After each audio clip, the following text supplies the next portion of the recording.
밥쇼그린의 강아지 성도와 고양이 신자에 대한 부분들을 여러분들이 같이 나누었을 것입니다. 또 다락방에 참여하지 않는 분들이 있기 때문에요, 원래 그 책 이름은 강아지 성도와 고양이 신학입니다.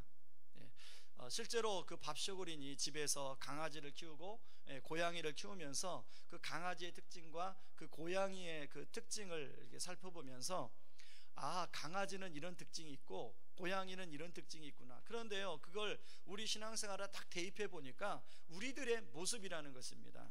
예를 들면 그 강아지는 이제 주인이 밖에 갔다가 들어오면 굉장히 주인을 맞이하고 환영하지 않습니까? 주인을 졸졸졸 따라다니면서 주인이 조금이라도 반응을 해주면 좋아가지고 하고. 근데 이 고양이는요, 주인이 밖에서 갖다 들어와도 아무런 반응이 없고, 주인이 반갑다고 먼저 이렇게 쓰다듬어 주고, 이 고양이가 좋아하는 게 여기 좋아하지 않습니까? 이렇게 해주면 가만히 있다가 아무런 반응이 없어요. 그러다가 어느 순간 자기 머리를 주인의 다리에 쑥 문대고 지나가요. 그리고 또 지나가던 옆에 있는 책상을 쑥 문대고 지나가요. 이게 뭐냐면 고양이과 그 동물들이 하는데 영역 표시예요. 내 거다. 그런 특성이래요. 여러분, 이 가만히 이 밥쇼그린이 보니까요, 강아지를 보고 고양이를 보니까 딱 자기 모습이라는 거예요. 뿐만 아니라 그 신앙생활하는 사람들의 모습이라는 것입니다. 이분이요, 이 책이 대박이 났습니다. 그래가지고 다시 책을 썼는데요, 강아지 성도와 고양이 신자의 기도라는 책을 썼어요. 강아지 성도의 기도는 초점이 주님께 맞춰져 있어요. 하나님께 맞춰져 있어요. 근데 고양이 신자의 기도는 그 초점이 자기에게 맞춰져 있더라는 것입니다. 여러분, 월요일날 제가 나누어 드린 자료에 보면 자기 왕국의 특징이 가장 첫 번째가 초점의 문제 아닙니까? 자기에게 초점이 맞춰질 때 자기 왕국이 이루어진다. 그러나 하나님께 초점이 맞춰지면 하나님의 왕국이 이루어진다라고 했습니다. 여러분, 우리가 어제 살펴본 그 야곱, 저는 어제 야곱을 살펴보면서 참 저도 야곱 같고 우리 주변에 정말로 야곱이 많구나. 여러분, 우리 주변에 야곱처럼 자기중심적인 사람이 한 사람만 있어도요, 그 주변에 있는 사람이 얼마나 피곤한지 몰라요. 그런데 순간순간마다 여러분 집에서 키우는 우리 자녀들이 야곱처럼 반응할 때가 얼마나 많습니까? 첫째가 야곱처럼 반응했다가 이놈이 이스라엘이 되면은 둘째가 또 야곱처럼 변했다가 이스라엘이 되고, 또 셋째가 야곱처럼 변했다가 이스라엘이 되고, 계속 반복해서, 저희 집 얘기하는 거 아닙니다. 그런가 하면 여러분 직장에 회사에 나가보세요. 야곱이 얼마나 많습니까? 누군가가 야곱처럼 그렇게 굴하면 그 함께 일하는 사람이 얼마나 피곤해요. 그런 거면 남편이 야곱이 변하고 또 아내가 야곱으로 변하면 그 상대방 배우자는 정말로 피곤하거든요. 그러면 상대방 배우자가 이스라엘이 됐다가요, 금세 상대방 배우자도 야곱으로 변할 수 있다는 것입니다. 여러분, 제가 창세기 32장 28절에서 하나님이 야곱의 이름을 이스라엘로 바꿔줬다고 하지 않았습니까? 이스라엘의 뜻은 하나님의 다스림을 받는 인생. 그 말은 더 이상 이제 속이는 인생 살지 말고 하나님의 통치, 하나님의 뜻대로 살아가는 인생이 되렴, 이런 말로 이제 이런 뜻으로 하나님 이스라엘로 바꿔주셨는데요, 여전히 그 33장 34장을 이게 보게 되면 제가 35장을 읽다가요, 제가 좀 의문스러운 부분을 발견했어요. 35장을 여러분 보시면 다시금 하나님이 야곱의 이름을 이스라엘로 바꿔주는 내용이 나와요. 아니, 32장에 분명히 야곱의 이름을 이스라엘로 바꿨는데 하나님이 35장에, 여러분 35장 10절을 같이 한번 읽어보실까요? 같이 읽습니다. 하나님이 그에게 이르시되 내 이름이 야곱이지만은 내 이름을 다시는 야곱이라 부르지 않겠고 이스라엘이 내 이름이 되리라 하시고 그가 이름을 이스라엘이라 부르시고. 제가 이 말씀을 읽으면서, 아니 32장이 분명히 이스라엘로 바꿔주셨는데 하나님이 깜빡깜빡 하시나 보다. 여러분, 하나님이 그걸 깜빡깜빡 하셔서 그럴까요? 그럼 왜 그럴까요? 왜 다시금 하나님이 야곱의 이름을 이제 더 이상 야곱이라 부르지 말고 이스라엘로 하라 이렇게 말씀했었을까요? 제가 33장 34장을 보면서요 그 의문이 뚫렸습니다. 33장에 이제 에서를 만납니다. 하나님의 은혜가 임하며 아주 당당하게 확신을 가지고 이제 더 이상 에서를 두려워하고 에서를 만나요. 그런데요 에서를 만나고 나서 야곱의 반응을 보니까 에서가 야곱에게 이제 세일산으로 가자, 나랑 같이 거하자 그랬더니 야곱이 어떻게 반응합니까? 형님 먼저 가세요. 저는 따라가겠습니다. 그리고 어디로 가냐면 세겜 땅으로 가요. 다시 말해서 여전히 자기 계획과 자기 생각대로 다시금 야곱이 돌아간다는 것이죠.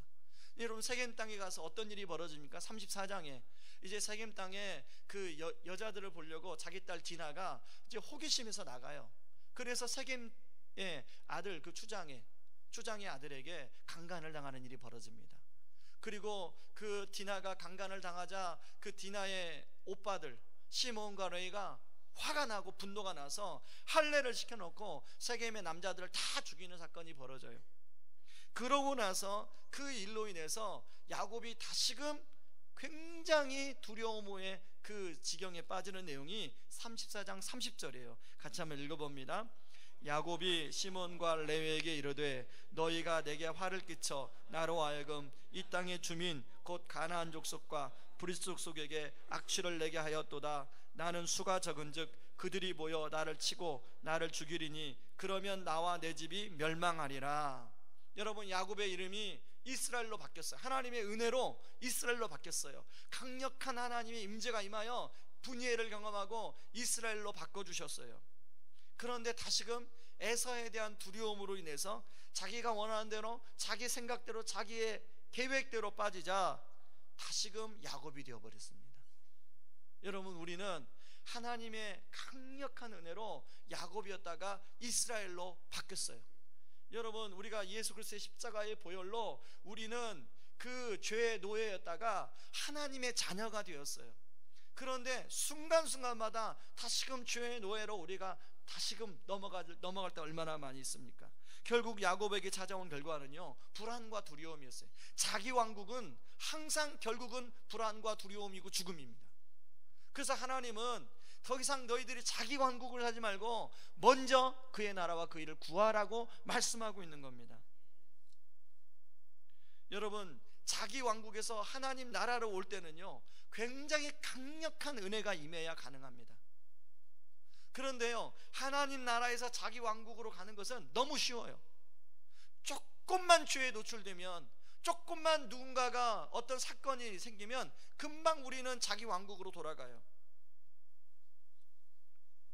그래서 오늘 본문에요 하나님께서는 바로 이제 가나안 땅에 입성하기 전에 이스라엘 백성들, 그런 이스라엘 백성들도 얼마든지 그럴 수 있다는 생각 때문에 하나님이 신명기, 특히 가나안 땅에 입성하기 전에 모압 땅에서 사람들을 모아놓고 모세를 통해서 신명기 말씀을 전하게 하는 거예요.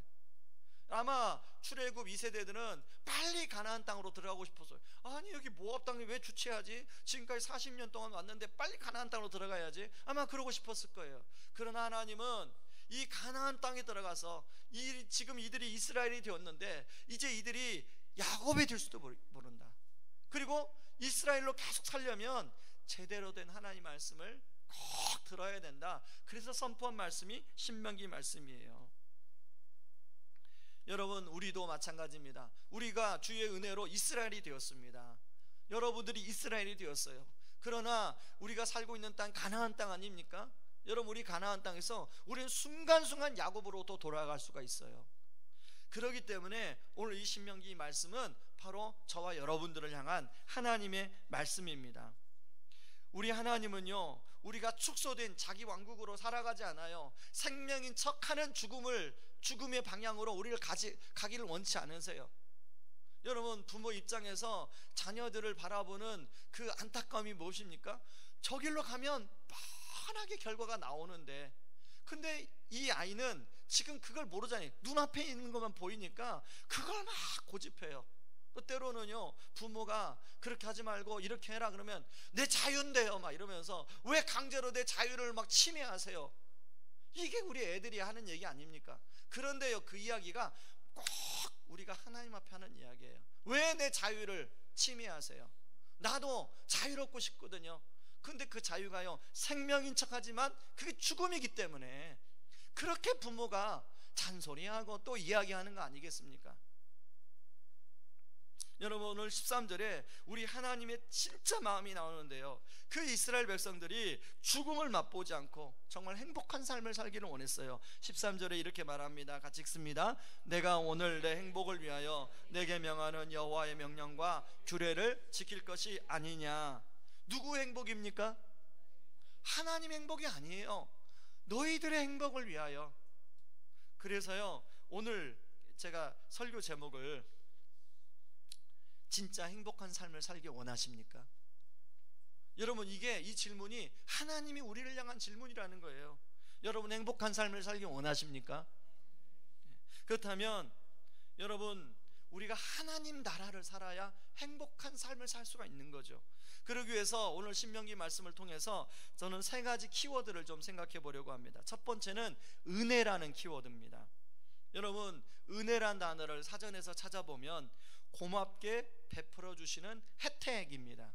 여러분, 우리는 누군가에게 은혜를 베풀기도 하고 누군가에게 은혜를 받기도 하며 살아갑니다. 그런데 모든 은혜는요, 시간에 반비례합니다. 그때 당시는 너무 그 은혜가 고맙고 감사한데 시간이 지나면서 그 은혜가 희미해져요. 저만 그런가요? 여러분 안 그러세요? 누군가로부터 여러분 큰 은혜를 받았던 경험을 한번 생각해 보세요. 10년 전에 누군가로부터 그 은혜를 받았는데 지금은 그 은혜가 얼마나 강도가 강합니까? 아니면 희미해져 있습니까? 은혜는 시간에 반비례해요. 그런데요, 하나님이라는 대상 보이지 않잖아요. 우리가 하나님께 은혜를 받았는데 그 하나님이라는 대상이 보이지 않기 때문에 더욱 희미해질 수가 있어요. 여러분, 우리 애들이 뭐라고 하는 겁니까? 야, 하나님 앞에 예배를 드려야지, 일찍 일어나. 그러면 하나님이 어디 있어요? 안 보이잖아요. 여러분, 믿음 없는 분들이 뭐라고 말합니까? 보이지 않는 하나님이 어디 있어요? 내가 보면 내가 믿겠습니다. 그런 거 아니겠어요? 하나님 보이지 않아요. 그래서 우리가 받은 은혜도 훨씬 보이는 인간이 주는 은혜보다 훨씬 빨리 잊어버리게 돼요. 여러분, 하나님은요, 이러한 모습을 그동안에 수많은 사람들을 통해서 봤어요. 수많은 케이스를 보면서 지켜봤어요. 그래서 가나안 땅에 들어가는 사람들에게 끊임없이 강조하는 것이 은혜를 잊지 말라는 거예요. 이스라엘 백성들에게 어떤 은혜를 베풀어 주는지를 거듭 말하고 있는데요, 첫 번째 은혜는 신명기 10장 15절입니다. 같이 한번 읽습니다. 여호와께서 오직 내 조상들을 기뻐하시고 그들을 사랑하사 그들의 후손인 너희를 만민 중에서 택하셨음이 오늘과 같으니라. 이스라엘아, 출애굽 백성들아, 이러면 출애굽 1세대가 아니라 2세대들입니다. 너희가 똑똑하고 너희가 도덕적으로 선해서 너희들을 선별하고 택한 게 아니라는 거예요. 많은 민족 중에 그냥 은혜로 너희들이 택함 받은 거라는 거예요. 그러니까 그 은혜를 잊지 말라는 거예요. 근데 두 번째 은혜는요, 19절이 나옵니다. 여러분, 19절 말씀을 같이 한번 읽어볼까요? 너희는 나그네를 사랑하라. 전에 너희도 애굽 땅에 나그네 되었음이라. 너희들이 애굽 땅에 포로였다는 거예요. 나그네였다는 거예요. 그러나 지금은 하나님의 은혜로 출애굽의 은혜를 해서 너희 민족이 지금 자유로운 민족이 됐다는 거예요. 그러니까 나그네였던 거 다시금 지금 자유로워졌다는 이 은혜를 잊지 말라는 거예요. 너의 힘으로 출애굽된 게 아니라는 거예요. 너의 힘으로 자유로운 게 아니라는 거예요. 여러분, 저는요, 군대에서 제대하는 날을 잊을 수가 없습니다. 저희 군대 생활할 때는요, 외박도 없고 면회도 저는 딱 신병교육 때 수료할 때 딱 면회 한번 오고 아무도 면회를 안 했어요. 그 강원도 꼴짜니까 누가 면회 오겠습니까? 뭐 집안에서 그런 또 면회 올 만한 그런 것도 아니고. 그런데요, 이렇게 대민지원이라기, 대민지원 아십니까? 대민지원 할 사람, 그러면 이제 뭐 이 추수기에 벼도 베고 또 모도 심고 부대 정문에서 바로 밖에 있는 논에 나가도요 얼마나 기쁜지 모르겠어요. 그건 군대 갔다 오신 분만 알아요. 부대 정문에서 그 밖에 나가면요 가게도 없고 아무도 없어요. 그 전방에 뭐가 있겠습니까? 근데 정문만 벗어나면 너무 기뻐요. 그러다가 제대를 했잖아요. 얼마나 기쁜지. 그것은 이루만 할 수 없어요. 사람이 자유롭게 된다는 것은 그가 얼마나 기쁜지는 몰라요. 우리 주님이 너희가 그렇게 자유롭게 된 건 그건 은혜로 주어진 거라는 거예요. 그런가 하면 세 번째, 여러분 22절에 같이 읽습니다. 애굽에 내려간 내 조상들이 겨우 72년이었으나 이제는 내 하나님 여호와께서 너를 하늘의 별같이 많게 하셨느니라. 너희가 처음에 70명밖에 되지 않았다는 거, 너희의 사람들이 70명밖에 되지 않았다는 거, 너희 민족이 아주 작은 민족이었다는 거, 근데 하나님의 은혜로 지금은 큰 민족이 되었다는 거, 이거 은혜 잊지 말라는 거예요. 여러분, 이런 은혜는 하나같이 출애굽 2세대들에게 준 은혜가 아니라 출애굽 1세대들이 경험한 은혜예요. 근데 지금 출애굽 1세대는요 남은 사람이 모세 그리고 여호수아 갈렙밖에 없고 다 죽었어요. 이제 이 세 사람이 역사 속에 사라지면 이 은혜 역시 역사 속에 사라질 수 있는 상황이 있어요. 여러분, 은혜를 잃어버리게 되면요 감사와 감격이 사라집니다. 은혜를 잃어버리게 되면 신앙생활에 냉랭해져요. 겸손한 마음이 사라지고 높아진 마음이 들어오고 자기도 모르게 교만해질 수가 있습니다.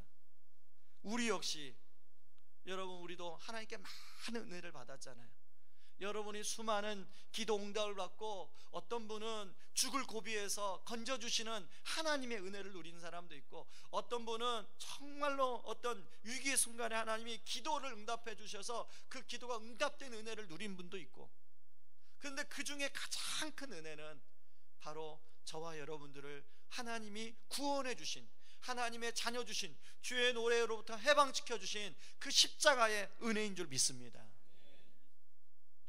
그런데요, 그 십자가의 은혜로 우리가 하나님의 자녀가 되었어요. 우리의 의지와 노력이 아니에요. 우리가 뭔가 도덕적으로 선해서 하나님의 자녀가 된 게 아니에요. 그 은혜가 되었음에도 불구하고 우리가 신앙생활의 연차가 가면 갈수록 그 은혜가 시간의 반비례해요. 여러분, 나를 한번 보세요. 그 은혜가 시간의 반비례해요. 처음 저는요 목사가 되기 전에 선교단체에서 이제 군선교를 했기 때문에 목사가 될 때는 별로 감격이 없었어요. 그러나 처음 하나님이 저를 부르셨다는 그 부르심의 은혜가 임할 때 얼마나 감격스러운지 몰라요. 나 같은 것을 하나님 부르시다니. 여러분 마찬가지예요. 여러분을 하나님이 여기 보면 직분을 받으신 분이 있는데, 여러분에게 하나님이 직분을 주실 때 그 분명히 감격스러운 그 시간이 있었어요. 순간이 있었을 거예요. 근데 시간이 지나면서 그 감격은, 그 은혜가 점점 희미해지게 사라지는 거예요. 여러분, 저는 이 은혜가 회복되길 바랍니다. 그 은혜, 가장 은혜 중에 은혜가 바로 십자가의 보혈의 은혜예요. 다른 것은 사실 이 땅에서 우리가 받는 은혜는 다 나중에 사라져요. 그러나 유일하게 남는 것은 십자가의 보혈의 그 흔적만이 남아요. 그 은혜가 회복이 될 때 여러분, 우리 안에 책임과 의무가 아니라, 형식이 아니라, 다른 사람의 이목이 아니라, 기복주의가 아니라, 각종 우상과 두려움이 어떤 우리 신앙생활의 동기가 되는 것이 아니라, 바로 이 은혜, 하나님이 십자가의 보혈에서 흘린 보혈의 피로 구원받은 하나님의 은혜가 동기가 되어서 우리로 하여금 봉사도 하게 하고, 우리로 하여금 예배도 하게 하고, 우리로 하여금 전도와 선교도 하게 하는 줄 믿습니다. 이것이 빠진 전도와 선교는 사실은 이건 기뻐하시는 게 아니에요. 그래서 그렇게 될 때 자기 왕국이 아니라 하나님 나라가 이루게 될 줄 믿습니다. 그래서 우리가요 순간순간마다 복음으로 돌아가야 되는 거예요. 내가 얼마나 죄인인지. 복음이 무엇입니까? 복음의 기본은요 내가 얼마나 죄인인가를 깨닫는 거예요. 순간순간마다 내가 얼마나 죄인인가를 깨닫는 거예요. 왜 그 십자가의 은혜가 내 마음속에 안 다가오냐면 내가 얼마나 죄인인가를 깨닫지 못하기 때문에 십자가의 은혜가 안 다가오는 거예요. 그래서 순간순간마다 내가 얼마나 정말로 나쁜 놈인가, 내가 얼마나 하나님 앞에서 정말로 하나님 용서하지 않았으면 내가 살 수 없는 죄인인가를 순간순간 깨닫는 거예요. 그럴 때 그 십자가에서 흘려주신 보혈의 은혜가 너무나 감사하고 기쁘고 고마운 거예요. 그럴 때 그 은혜가 우리를 이끌어가는 삶을 살 수가 있어요.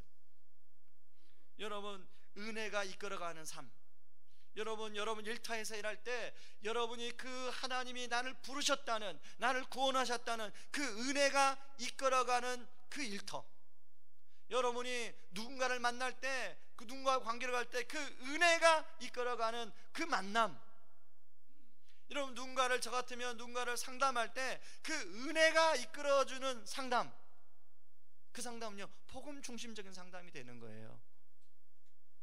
저는 여러분들이 이 안에 정말로 이 십자가의 은혜, 이 보혈의 은혜가 회복이 되어서 진정한 하나님의 나라를 누릴 수 있기를 주님의 이름으로 축원합니다. 그런가 하면요, 두 번째 키워드는 경외입니다. 경외. 여러분, 우리는 모든 사람이 어린아이부터 장년에 이르기까지, 노년에 이르기까지 누구나 무엇인가를 두려워하며 삽니다. 안 두려워하는 게 없어요. 뭔가를 두려워해요. 어떤 사람은 사람을 두려워하고요, 어떤 사람은 상황을 두려워하고요, 또 앞으로 일어날 일을 두려워하며 삽니다. 창세기 32장의 야곱은 에서를 두려워했어요. 그랬다가 하나님의 은혜를 통해서 하나님에 대한 두려움이 회복이 되고 하나님에 대한 경외가 회복이 됨으로 말미암아 더 이상 에서를 두려워하지 않아요. 그런데 하나님에 대한 경외가 식어지자 또다시 에서를 두려워해요. 여러분, 우리는 자기중심적 죄성으로 인해서 이 세겜의 주변 사람들을 두려워했던 야곱처럼 또 두려워할 수 있습니다. 그럴 때 우리는 또 자기 왕국에 갇히게 되죠. 하나님은 이것을 알았기에 가나안 입성을 앞둔 출애굽 2세대들에게 하나님을 경외할 것을 요구하고 있습니다. 여러분, 오늘 본문에 보면 경외하다라는 단어가 12절과 20절에 두 번 나오는데요, 같이 한번 읽어보겠습니다. 먼저 12절 읽습니다. 이스라엘아, 내 하나님 여호와께서 내게 요구하는 것이 무엇이냐? 곧 내 하나님 여호와를 경외하여 그의 모든 도를 행하고 그를 사랑하여 마음을 다하고 뜻을 다하여 내 하나님 여호와를 섬기고 내 하나님 여호와를 경외하여 그를 섬기며 그에게 의지하고 그의 이름으로 맹세하리라. 경외하기 위해서는 하나님을 어떤 분인가를 알 때 비로소 경외심이 생깁니다. 그래서 4절에요, 하나님은 자신이 어떤 존재인가를 스스로 드러내십니다. 4절에 보면 하늘의 모든 하늘의 하늘과 땅과 그 위의 만물은 본래 내 하나님 여호와께 속한 것이르되. 어떤 하나님입니까? 하늘과 땅의 주인이신 하나님, 만물의 통치자 되신 하나님, 만물을 다스리시는 하나님이라는 거예요. 여러분, 우리가 하나님이 만물의 통치자 되시는 하나님이라는 걸 우리가 인식할 때 하나님에 대한 경외가 생겨요. 여러분, 어떤 극심한 두려움에 놓일 때, 어떤 상황에 놓일 때 그 모든 것을 다스리시는 분은 하나님이다, 이 생각으로 딱 귀결이 되면요, 하나님에 대한 경외심이 생기면 더 이상 그것이 두려워하지 않아요. 어떤 사람을 만나야 하는데 그 사람이 굉장히 두려운 대상이다, 그러면 이 만남을 다스리는, 이 만남 가운데 일하시는 분은 하나님이시다라는 마음이 먹으면, 그 경외심이 생기면 그 대상이 두려워하지 않아요. 제가 얘기했잖아요, 마지막 개척하기 전에 마지막에 그 소위 잘 사는 분들을 교구 성도로 제가 맡게 됐는데, 만나는 분마다 제가 열등감을 느끼게 됐다는 거예요. 그 교구 성도를 섬겨야 되는데 그분들이 하나같이 다 잘 사니까, 그냥 잘 사는 정도가 아니라 제가 상상했던 어떤 그 수준을 초월하니까, 그 집에 들어가 보니까요, 너무너무 화려하고 기본적으로 그 주고받는 대화가 달라요. 대화가, 삶의 수준이 달라요. 우리나라 대한민국에 아마 5% 뭐 그 정도 삶의 수준을 살 거예요. 기본적으로 집에 봐야 차에 외제차가 2대씩 있고, 집은 막 70평, 어떤 집은 막 펜트하우스 100평이고, 실제로 그런 집에 가서 신방하려니까 기가 죽어요. 기가 죽어요. 제가 그럴 때 어떻게 해야 될까요? 제가 기가 지금 죽는 대로 신방을 해야 되나요? 하나님께 은혜를 구하는 거죠. 그런데 하나님에 대한 경외심이 회복이 되니까 그분들이 그분에 두르고 있는 그 어떤 그분의 그것들은 다 보이지 않고 하나님 앞에서 한 영혼으로 보이기 시작하는 거죠. 여러분에게도 그런 은혜가 있길 바랍니다. 여러분 사업하는 분들 이제 그 거래처를 만나갈 때 그 얼마나 두려워하는 거 그거 저 알아요. 군성교할 때 저는 영업을 해봤기 때문에 그 대상이 갑일 때 그 갑을 만나야 된다는 그 두려움이 어떤 건지 알아요. 그럴 때마다 화장실에서 5분씩 기도하고 들어가고 막 그래도 막 두려워서 말도 못 꺼내고 그리고 그냥 다시 돌아오고 그걸 수없이 저는 경험해봤기 때문에 그 두려움이 뭔지 알아요. 을이 겪는 두려움이 뭔지 알아요. 그러나 하나님의 경외심이 회복될 때, 하나님의 경외심이 회복될 때 비록 다니엘이 그 바벨론의 나라의 을이었지만 하나님의 경외심이 회복되니까 그들을 두려워하지 않더라는 것이죠. 여러분 안에 하나님 이런 경외심이 회복되기를 주님의 이름으로 축원합니다. 여러분 이런 하나님의 경외심이 들어오면요 자연스럽게 새로운 삶의 방식을 살게 됩니다. 여러분 하나님에 대한 경외심이 들어왔던 야곱, 에서를 두려워하지 아니하고 당당히 하나님의 확신과 담대함으로 나가는 것처럼, 그리고 그 경외심이 들어왔을 때, 그 에스라에게 하나님에 대한 경외심이 들어왔을 때 수많은 열국들이 에스라를 위협하지만 에스라가 꿋꿋하게 하나님 말씀을 선포하고 느헤미야가 꿋꿋하게 하나님의 성벽을 제공했던 것처럼 하나님의 경외심이 들어올 때 우리는 새로운 삶의 방식으로 살게 되는 줄 믿습니다. 여러분 우리 자녀들 하나님의 경외심이 없을 때는 멘탈이 약해요. 조금만 뭐 어떤 상황이 벌어지면 그것 때문에 막 마음이 흔들려서 제대로 실력도 안 나오고, 그러나 이런 하나님에 대한 경외심이 회복이 되면 어떤 상황에서도 하나님이 주시는 평강이 있어요. 평강. 그런데요 여러분 이런 하나님의 경외심을 흔드는 것이 우리 삶의 순간순간마다 있습니다. 중간에 내가 하나님의 경외심으로 무장해야지 하고 하루를 시작했는데 중간에 어떤 사건이 훅 치고 들어와요. 예를 들면 사업의 환경이 어렵게 바뀌게 됩니다. 몸에 질병이 찾아오게 됩니다. 자녀에게 문제가 생기게 됩니다. 생각하는 일이 뜻대로 되지 않습니다. 그러면 또 갑자기 확 위축이 돼요. 그런 거 없으십니까? 저도 마찬가지예요. 저도 담임 목사지만 하나님에 대한 경외심을 다 했다가도 어떤 사건이 일어나면 훅 치고 들어오면 갑자기 제가 작아져요. 막 두려움에 거기에 시달릴 때가 있어요. 여러분 그럴 때 우리가 항상 돌아가야 할 곳은 십자가입니다. 십자가의 큰 사랑은 여전히 변하지 않기 때문에 상황은 우리를 사랑하지 않는 것처럼 보여요. 여러분 불치병이 찾아온 사람이 어떻게 그 상황 속에서 하나님이 자기를 사랑한다고 느끼겠어요? 여러분 자녀가 심한 어떤 문제의 상황 속에 있을 때 그 부모는 어떻게 하나님이 자기를 사랑한다고 느끼겠어요? 그러나 그 상황들은 늘 변할 수 있지만 유일하게 변하지 않는 상황은 바로 십자가예요. 바로 그 십자가만큼은 바로 끊임없이 우리에게 자기의 사랑을 확증해 보여주고 있어요. 내가 여전히 변함없이 너를 사랑한다. 그때 그 사람은 너를 버렸을지라도 내가 너를 여전히 변함없이 사랑한다. 그때 그 남자친구는 그 여자친구는 너를 싫다고 했을지라도 나는 너를 여전히 사랑한다. 그때 그 상사, 그 과장, 부장은 네가 싫어가지고 너에 대해서 어떤 얘기를 했을지라도 나는 여전히 너를 사랑한다. 바로 그게 십자가예요. 그 십자가를 붙들 때 거기서부터 다시금 하나님에 대한 경외심이 회복이 된 줄 믿습니다. 그런가 하면 세 번째 키워드는 순종입니다. 여러분 한번 제가 퀴즈를 낼 테니 맞춰보세요. 뭐뭐뭐가 빠진 순종은 율법주의가 될 수 있다. 이게 뭘까요? 뭐가 빠진? 자, 앞에서 이미 여러분 힌트를 줬어요. 은혜가 빠진 순종은 율법주의가 될 수 있다. 경외가 빠진 순종은 율법주의로 갈 수 있다.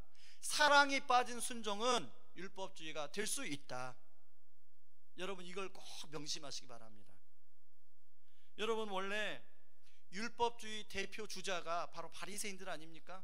이 바리새인이란 말은 원래 좋은 말이에요. 이제 바벨론에서 포로로 돌아와서 그 포로에서 해방시켜 주신 그 하나님 은혜 너무 감사하다.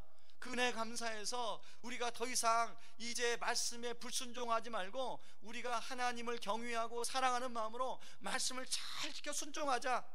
세상으로부터 유혹으로부터 벗어나 하나님의 말씀을 잘 지키자 생긴 사람들이 바리새인들이에요. 그래서 바리새인들은 분리주의자라는 뜻이에요. 세상으로부터, 세상 유혹으로부터 분리된 사람들, 이런 뜻이에요. 이게 굉장히 좋은 의미예요. 그러나 여러분 아까 시간에 반비례한다고 했잖아요. 은혜, 경외, 사랑은 시간에 반비례해요. 그래서 식어지게 돼 있어요. 바리새인들이 이제 역사가 흐르고 시간이 흐르면서 처음에 시작했던 바리새인의 동기들, 은혜와 사랑과 경외가 빠지니까요. 바리새인이 남은 게 껍데기만 남았어요. 율법만 남게 된 거예요.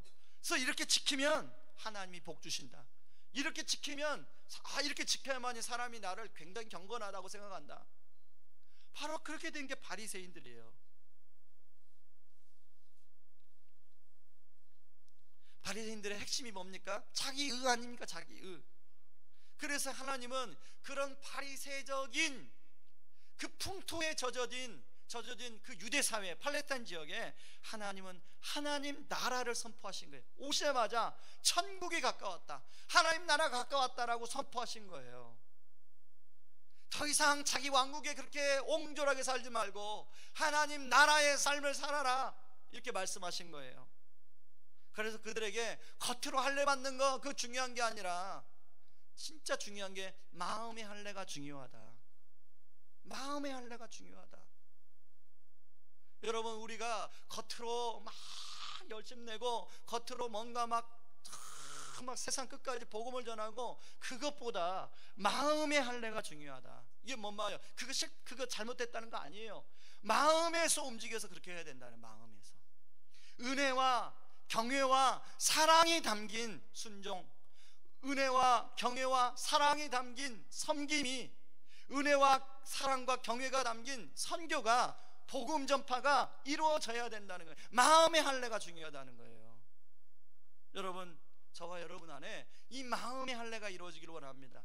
여러분 그 아이들 이제 키우면서 아시잖아요. 어떤 놈은 순종하는데 마음은 없어요. 몸만 따라와요. 또 어떤 애는 마음이 있어서 따라와요. 오늘 이 새벽에 우리 중고등학생들 몇몇 보이는데 여러분 그 몸만 따라온 게 아니라 마음까지 따라온 줄 믿습니다. 왜 어른만 아멘 합니까? 마음의 할례가 중요하다.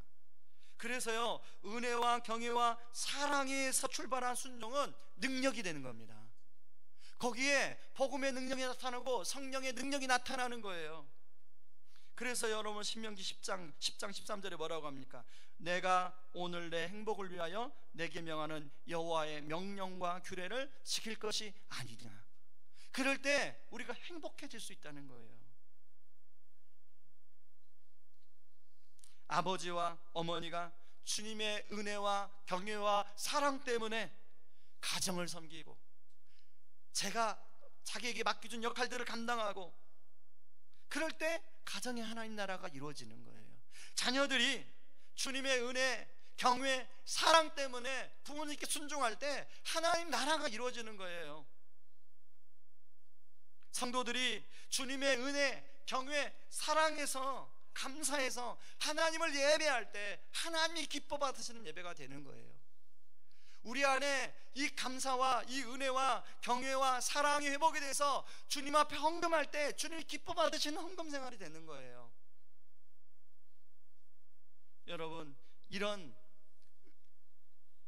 순종이 저와 여러분의 회복될 때 작은 왕국에서 하나님의 왕국으로, 우리가 야곱에서 이스라엘로 가게 될 줄 믿습니다. 그 은혜가 저와 여러분 안에 있기를 주님의 이름으로 축원합니다.